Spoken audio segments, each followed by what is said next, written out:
اس کی ذرا ویڈیوز دیکھ لیں، سارے سوشل میڈیا پہ اس کی ویڈیوز چل رہی ہیں.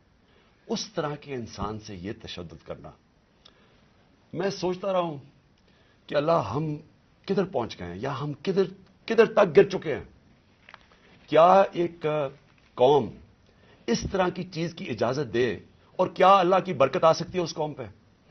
جب اس طرح کا ظلم ہوتا ہے قوم پہ، اور وہ قوم ظلم کو سہ جاتی ہے اور اپنے آپ کو بچاتی ہے کہ اچھا میرے اوپر یہ ظلم نہ ہو جائے.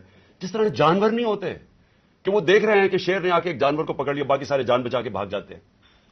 ہم بھی وہ فیصلہ کر لیں کہ جانوروں کا معاشرہ ہے یا انسانوں کا معاشرہ ہے. انسان کا معاشرہ انصاف امر بالمعروف پہ کھڑا ہوتا ہے. وہ ظلم کا مقابلہ کرتا ہے جس کو جہاد کہتے ہیں.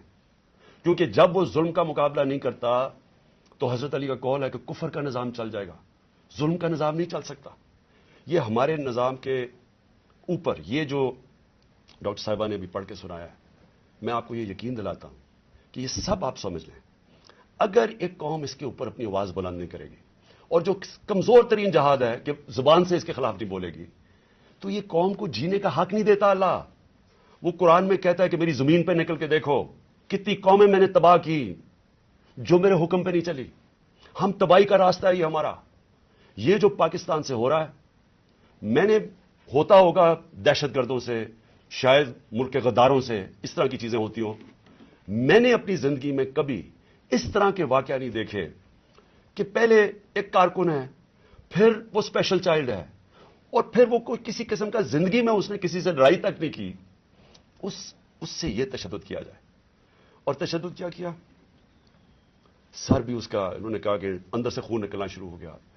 اس کا جو جگر ہے اور جو اس کی جو پتا ہے اس کو انہوں نے اس طرح مارا بے دردی سے، وہ اندر سے خون نکلنا شروع ہو گیا. لیکن اس کے پرائیویٹ پارٹس، یعنی اس کے اوپر تشدد کیا ہوا. میں ایک اور قرآن کی آیت ہے، اللہ کہتا ہے کہ انسان کو کہ میں نے تمہیں اشرف المخلوقات بنایا، سب سے عظیم مخلوق. جو انسان کا درجہ فرشتوں سے بھی اوپر چلا جاتا ہے. اگر انسان اللہ کے حکم پہ چلے وہ فرشتوں سے اوپر چلا جاتا ہے. لیکن وہی قرآن میں لکھا ہے وہ جب وہ گرتا ہے وہ جانوروں سے بھی نیچے چلا جاتا ہے. جانور بھی یہ نہ کریں. اور یہ جو ہمارے اوپر جب سے میں یہ دیکھا ہے، ایک آدمی جب